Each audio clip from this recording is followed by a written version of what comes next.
neighbors recently invited us to supper, and I promised I might bring them the cake that needs to be protected from aliens while you're baking it, because tell me why it needs to be wrapped in foil. I mean, I think we all know. You start off with a graham cracker crust. I do have a recipe for this in my cookbook. I do like to go off script a little bit with my recipes, because once you have the ability to invent recipes, instinct kind of takes over sometimes. I make my crust with graham cracker crumbs. I made the graham cracker crumbs myself. You add some brown sugar and brown butter. Just mix that together really well. Then we're going to dump it into our foil wrapped spring foam pan, and you can make this crust go up the side of your pan. I often do that. The recipe I use calls for an 8-inch pan, but I'm using a 10-inch, so I'm making more than one batch to fill this up. And as I said, I'm going off script, so I'm not going to put mine up the sides this time because I want a little bit of a different cheesecake. And as someone who loves cream cheese and did not have the luxury of having it very often as a child, I used to stare at the Hy-Vee magazines that would offer these $100 New York cheesecakes, and I would think, oh my gosh, what a fortune I could make selling those. I never had cheesecake until after I left the Amish, and it did not disappoint when I first had it. We're gonna put our crust in the oven to bake it, and yes, you want to make sure you have your foil wrapped around here before you bake your crust. Now for the actual cake part, we're of course gonna start with the star of the show, which is cream cheese. I have made a video making this cheesecake before, but it was quite different because I actually followed the exact recipe, which is called cherry cheesecake, so I added cherry filling. Now this I'm not going to, so I'm going to double the recipe so it fills my pan.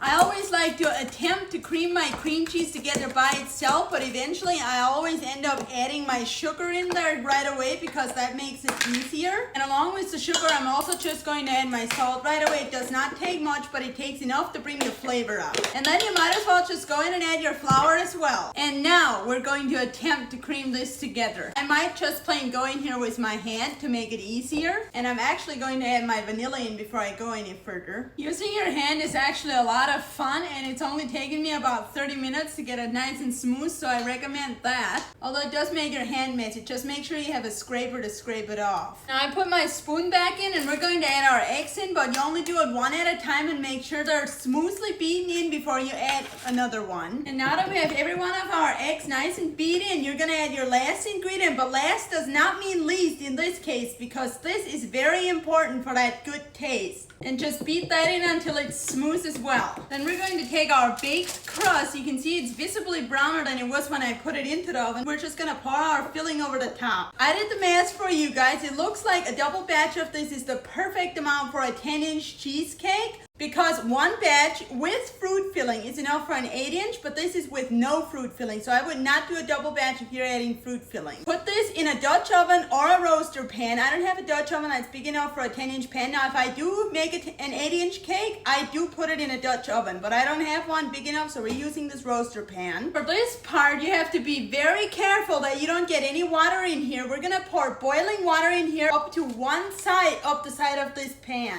Now we just stick this in the oven on low temperature to bake it. The reason you want low temperature is so it doesn't crack, and it has to bake for a long time. I just pulled this thing out of the oven. It got a little bit brown on top, which is fine, but it's not supposed to do that. It's supposed to stay white. So I would recommend you put this on a low rack. I forgot to do that, and I put it like on a middle rack. I would recommend you put it on kind of a low rack and keep a close eye on it. If it does start to get brown, take a piece of tin foil and just lay it on top here, or put a rack above your cheesecake and lay the tin foil on top of that so the heat from the top can't hit directly on here. But this is fine the way it is. You have to leave it in here until the water cools down, then you take it out and you put this in the fridge for 8 hours or overnight, and it is in the evening right now, so I'm gonna leave this in here, and after it's cool off, I'm gonna put it in the fridge overnight, and then tomorrow I'll be back once this thing is ready to eat, and I'll show you guys what it turned out to be. This thing just got done with its mandated overnight stay in the fridge, so we're going to take this side off and we're gonna cut into it. Before you take the side off, you have to make sure it's cut loose. This is what it looks like whole. I did notice last time when I took it out of the water that some water had seeped in through the foil, so I guess we didn't quite protect it from the aliens. So I'm guessing the crust will be a little bit soggy, but that's fine. And this is what our piece of cheesecake tastes like. Let's take a bite and see if it turned out good.